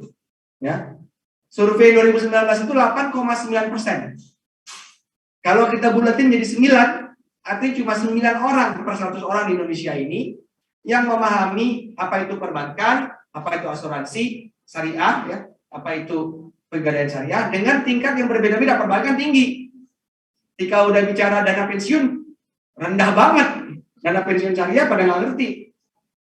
Nah, itu tantangannya Fitria, ya, literasi. Tantangan berikutnya aspek regulasi. Walaupun udah penyempurnaan, ya.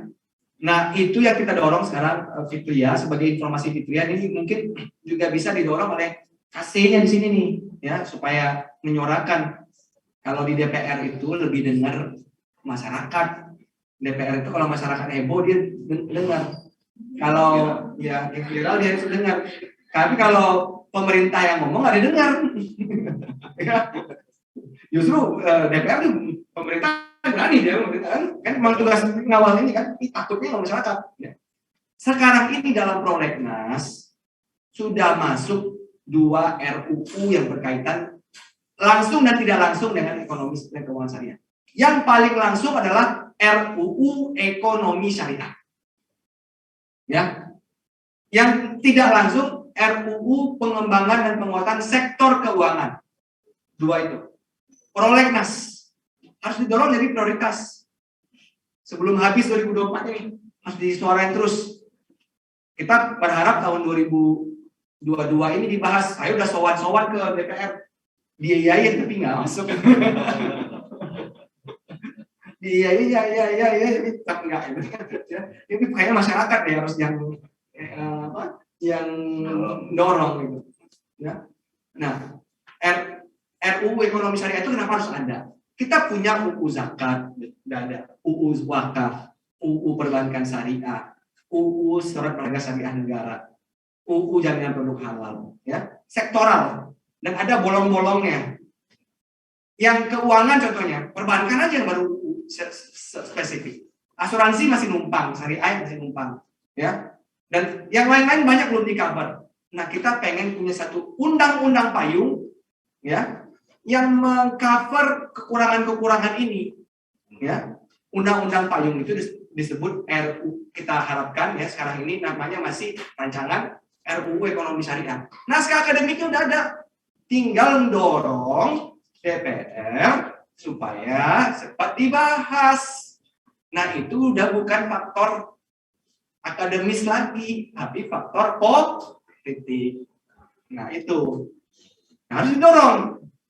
Ya, RUU ekonomi syariah, RUU pengembangan sektor keuangan juga gitu. Udah kita masukin banyak kali. Ya, insert. Dorong juga. Yang paling kurang kalau nggak dapat RUU ekonomi syariah, RUU pengembangan sektor dan penguatan sektor keuangan nggak apa-apa deh. Minimal ada yang memecahkan masalah. Regulasi itu banyak masalahnya. Nah, sekarang kompetensi apa yang diperlukan? Ya, yang pertama secara umum, ya, saya melihat di saat ini yang paling penting itu adalah ya, saya melihat punya kemampuan memahami proses, sistem dan lain-lain. Itu penting. Ya. Yang kedua, punya kemampuan interpersonal skill yang baik. Tentu harus penguasaan knowledge itu udah pasti ya.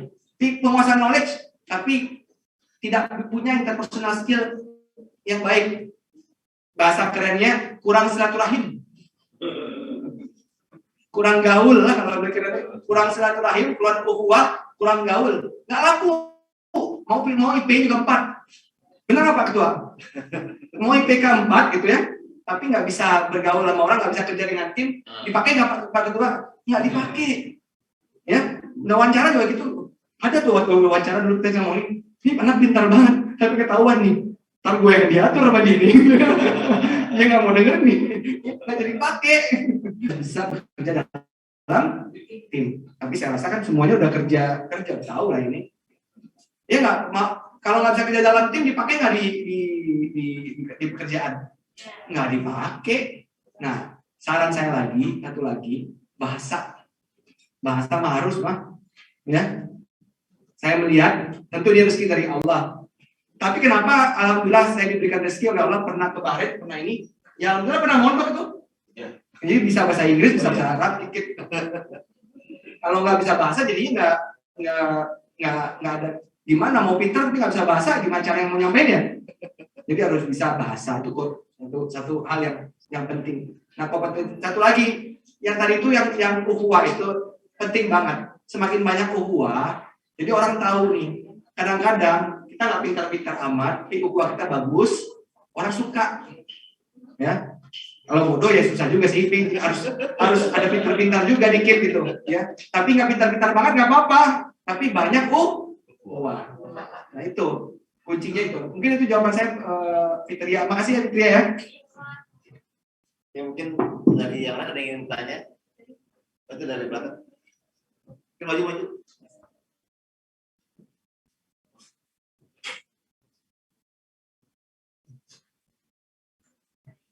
Oke, baik. Sebelumnya, Assalamualaikum warahmatullahi wabarakatuh. Pak Nafizan, jurusan Ekonomi Syariah. Yang saya tanyakan ya, bicara soal prospek industri halal Indonesia ya, pasti kan di Indonesia banyak peluang sekali ya. Banyak peluang di Indonesia untuk bisa mewujudkan industri halal di Indonesia. Salah satunya ya banyak dari makanan, pariwisata, fashion. Tetapi Pak, menurut saya ada tapinya ya. Karena Indonesia itu sudah gimana ya,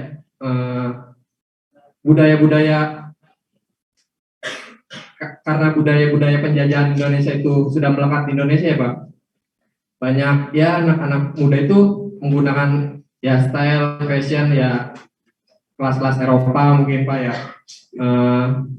Dan bicara soal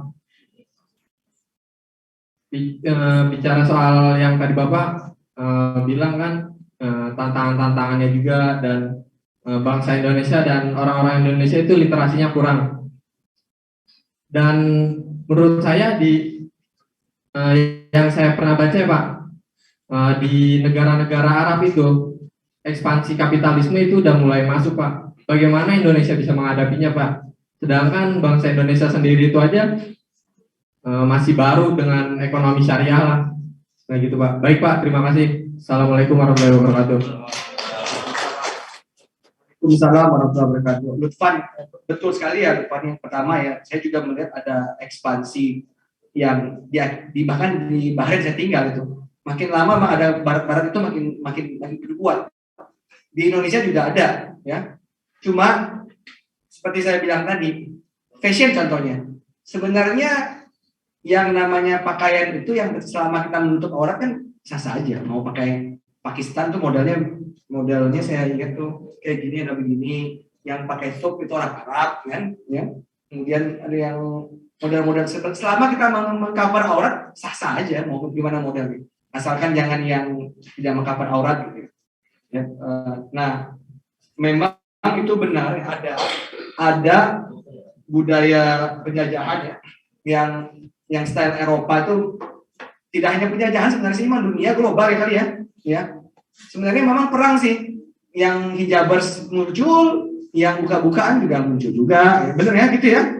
Ya itu memang kenyataan, tapi ya tugas kita sebagai mahasiswa, apalagi kita yang mahasiswa di sini di STB ini kan udah kerja juga ya, lebih dewasa ya, mensiarkan yang bagus-bagus itu. Yang mensiarkan yang bagus-bagus lah.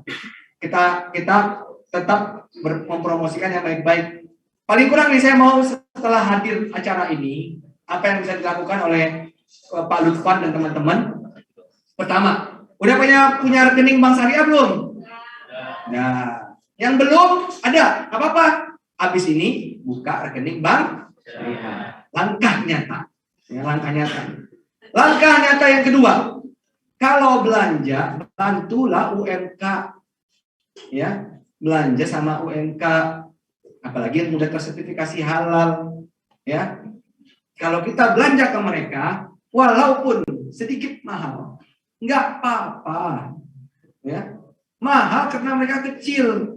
Lawan sama yang orang gede-gede gitu ya. Ya kan atau udah belajar ekonomi of skill. Tahu kan ekonomi of skill kan? Ya, kalau makin gede kuantitas makin murah. Ya mereka nggak punya itu. Nah, terus kalau kita tinggalin kapan mereka mau punya itu? Tapi kalau kita dukung mereka, mana tahu mereka punya pikiran visi yang seperti Bu Nur Hayati ya.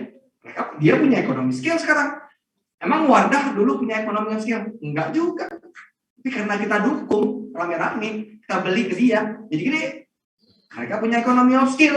Sama nih, jangan dianggap remeh yang kecil-kecil sekarang ini. Mana tahu kalau kita bantu, qadar Allah, salah satu di antara mereka, atau salah dua di antara mereka, jadi yang besar juga. Emang kalau niat kita nggak benar, misalnya kalau niat kita udah ya, benar gitu, mau bantu dia, nggak catat. Karena Allah nyatat semua, dicatat semua kan. Niat baik kita, good deeds kita yang dilakukan semua dicatat semua. Nah, bantu. Nah, kalau misalkan ada di daerahnya BMT, ya jadi anggota, jadi pengurus. Kalau bisa, ya. Itu hal-hal. Atau paling kurang ini masih ada MBKM nggak sih? Merdeka Belajar Kampus Merdeka. Ada, tapi mereka juga udah merdeka belajar nih. Udah kerja semua. Ya, tapi kalau ikut MBKM, ya misalkan ya, bisa misalnya kegiatan KKN tematik, ya turun ke desa-desa, sosialisasiin, ya. Jadi sosialisasiin ekonomi syariah, termasuk fashion. Mudah-mudahan kalau disosialisasiin itu jadinya style-style yang Eropa itu bisa kalah Lutfan. Kita harus berjuang Lutfan. Ya, memang benar sih nggak menafikan apa yang dibilang Lutfan itu. Ada yang makin kuat hijabersnya, yang makin kebangetan juga makin ada. Nah mungkin itu kita sama-sama berjuang. Langkah nyatanya udah saya kasih tahu tadi. Gampang nggak langkah nyatanya tadi itu? Suatu yang mungkin nggak dilakuin? Mungkin. Ya bukan suatu yang ngawang-ngawang kan? Buka rekening bank. Kalau mau punya, kan pada kerja nih. Daripada beli kopi tiap hari, investasiin uangnya walaupun 1 juta di sukuk negara aman, pengembalian ada, ya, atau investasikan di reksadana syariah. Nah kalau udah jago main di pasar modal juga nggak apa-apa, di saham juga nggak apa-apa. Tapi kalau mau yang tenang kan udah capek-capek kerja, kan maunya juga jangan bermain di lautan samudra. Kalau saham itu main samudra. Kalau jantungnya nggak kuat jangan. Ya. Samudra itu kan. Ya. Ya kalau mau yang main di sungai tenang, ya udah sukuk aja. Sukuk kan aman. Ya. Investasi nggak kerasa. Ya 1 juta karena udah kumpul lagi, investasi lagi. Kopi per hari 60.000 kali 30 berapa? 1.800.000. Iya, 1.800 kali 12. Ya berapa tuh? Ya. Ya, di gantiin investasi di atau kopinya kurang setengah deh. Kalau suka kopi setengahnya aja deh, ya. Kalau usah ini kan setengahnya investasiin gitu kan. Saya investasi lumayan kan? Atau kalau yang ahlul hisab ya, bisa ganti tuh rokoknya ya. Ahli hisab ya. Ini bisa diganti sama itu. Nanti pas udah gede, udah lama-lama berkerasa. Untungnya manfaat. Atau 1 hari terakhir nih, buat program atau 2 wakaf STEBI. Wakaf uang STEBI. Daftarin di BWI. Apalagi mahasiswanya kerja. Program wakaf tunai 2.000 per minggu. Ada berapa mahasiswa? 500, jangan 2.000 gitu. 5.000. 5.000 per minggu tambah sama staff ya. 5.000 per minggu bikin ya. 5.000 kali 500, 2,5 juta. Benar nggak sih? Nah, 2,5 juta kan? Per minggu, per bulan 10 juta. Per tahun 120 juta. Investasinya cukup contoh atau kalau ada kegiatan koperasi Bapak mendingan di situ yang real sektor. Minimal yang real sektor buat koperasi, buat apa gitu kan? Diusahain. Hasil keuntungannya untuk membantu beasiswa, misalkan ada yang kena PHK. Keren kan? Ya, tapi buat dana abadi. Dana abadi itu namanya wakaf. Wajib 5.000 per minggu. 5.000 bayar parkir juga 5.000 kan? Insya Allah bisa lah 5.000 per minggu. Wakaf lagi. Wakaf artinya kalau meninggal masih ada itu nanti steady, ya, masih berjalan tuh usaha, masih udah meninggal dalam wakaf masih mengalir pahalanya. Insya Allah. Mulai aja daftarin ke BWI untuk ide-ide liar. Masih mungkin. Assalamualaikum warahmatullahi wabarakatuh. Baik, mungkin pertanyaan terakhir nih, Prof, dari online. Ada 2 pertanyaan sih. Yang pertama terkait dengan sertifikasi halal. Ya. Itu kira-kira proses seperti apa sih? Apakah simple atau mungkin complicated gitu ya? Ada di slide ya Pak. Ada ya. Step 1, 2, 3, 4. Nanti dibuka aja slide saya, boleh di share. Oh iya boleh. Nanti dia slide, saya lupa mungkin 27 atau 28 ada tahapannya. 21 hari. Ya. Jawabannya ada di slide, nanti dilihat aja ya tahapannya, termasuk ya cukup ada tahapan-tahapannya, mulai mendaftar dulu, kemudian di-assign ke LPH, setelah assign LPH keluar komisi fatwa. Nah, setelah komisi fatwa baru keluar sertifikasi. Ada di slide semua, 21 hari totalnya. Terus satu lagi masih terkait dengan sertifikasi halal. Jadi boleh nggak sih kita asal apa ya istilahnya mungkin nempelin stiker tapi tanpa sertifikasi itu boleh nggak ya kira-kira? Enggak, dong, itu beda. Sertifikasi halal yang H, lam, alif, lam itu ya sama yang sertifikasi halal yang dikeluarkan BPJPH itu beda. Kalau yang halal yang nempel langsung begitu nggak ada pengecekannya ya. Kalau yang sertifikasi halal yang sekarang ini negara urusin itu yang diikuti oleh BPJPH itu dilihat banget nih, semua ada proses produksinya segala macam, semua ini ada quality assurance-nya, ada penjaminan mutunya dari awal sampai terakhir. Bahkan kedepannya akan dibangun halal traceability. Jadi misalnya nih ya, makan McDonald nih, ya misalnya nih, ini masih belum terrealisasi tapi dalam arah situ. Makan McDonald nih, kita tahu nih dagingnya dari mana, RPH-nya. Sayurnya dari mana? Di blockchain. Nah, kan sekarang canggih kan? Ya, udah tertrace semua. Sayur dari mana, daging dari mana, ini dari mana, saus dari mana, dan semua.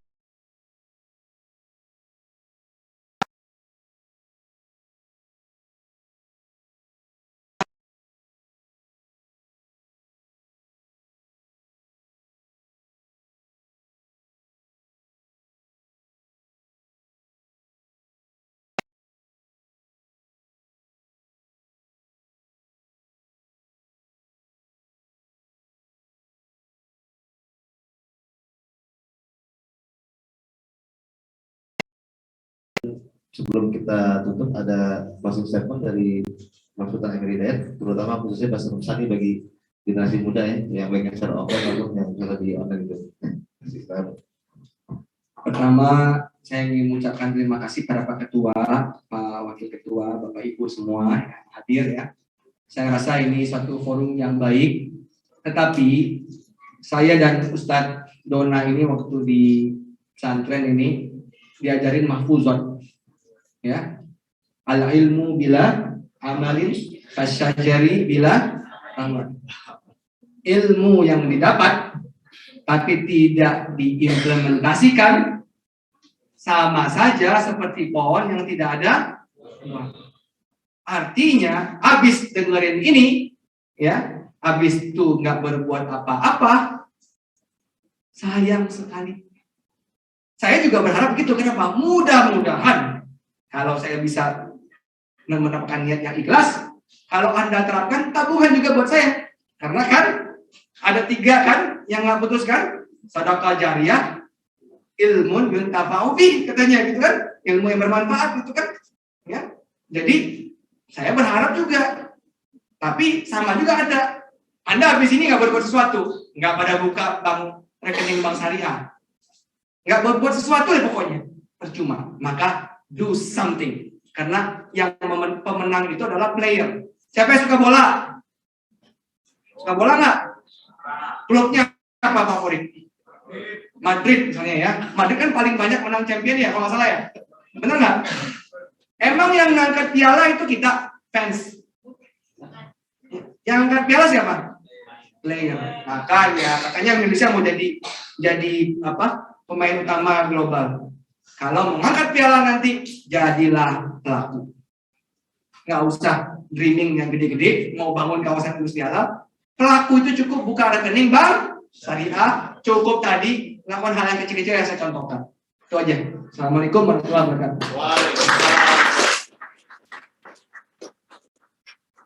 Baik Bapak Ibu sekalian dan para peserta dari mahasiswa, demikian pemaparan tentang prospek industri halal di Indonesia dan bagaimana para generasi muda untuk mewujudkan visi Indonesia sebagai pusat ekonomi syariah dunia dengan berbicara Bapak Profesor Dr. Eka Hidayat, SP, MBA, PhD. Sebelum kita tutup, kita baca dengan doa kafaratul majelis. Subhanallah wa bihamdihi. Baik. Wabillahi taufiq wal hidayah. Assalamualaikum warahmatullahi wabarakatuh. Sekarang kami silakan kembali kepada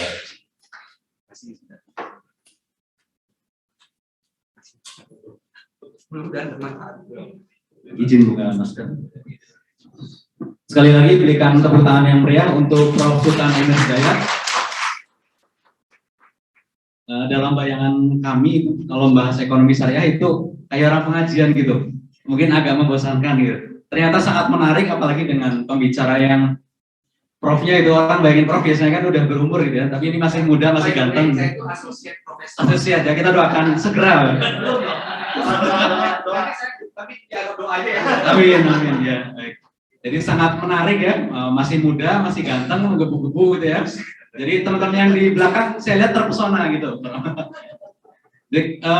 Baik, untuk selanjutnya yaitu penyerahan plakat sebagai bentuk cenderamata dari Steby Global Mulai Cikarang akan disampaikan oleh Ketua Steby Global Mulai Cikarang, Bapak Dr. Denny Lesmana, SPD MPD IMM, kepada Asosiat.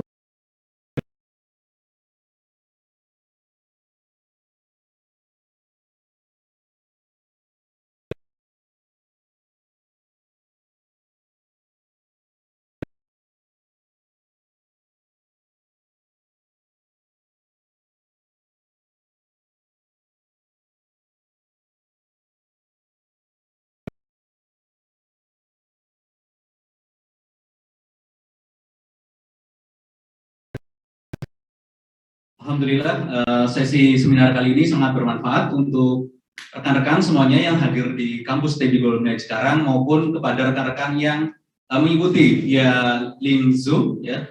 Dan kami sampaikan juga barangkali dari Steby Global Mulai Cikarang, alhamdulillah seperti yang disampaikan Pak Sultan Emir Hidayat PhD, kita alhamdulillah sudah mulai bergerak ya dari sektor yang paling kecil, yaitu kami sudah mulai bekerjasama dengan menggunakan bank syariah. Masya Allah. Termasuk juga mahasiswa kami, selain mahasiswa kita juga bekerja, kita ada program kuliah bisnis nyata. Jadi selama 3 bulan mahasiswa kita langsung terjunkan, cemplungkan untuk memulai bisnis. Dan itu betul disampaikan, untuk menjadi pemenang harus menjadi pemain. Artinya rekan-rekan mahasiswa baik yang di kampus maupun yang di rumah saat ini merupakan raja-raja kecil yang insya Allah akan tumbuh menjadi raja-raja yang besar di kemudian hari. Baik, untuk selanjutnya yaitu sesi penampilan dari rekan kita, mahasiswa Steby Global Cikarang, tim dari Kasta. Kepada teman-teman kami persilakan untuk tampil ke depan. Kasta kasih. Kasta musik. Kelompok seni tanah air. Oh, iya. Silakan rekan-rekan Kasta bisa tampil ke depan.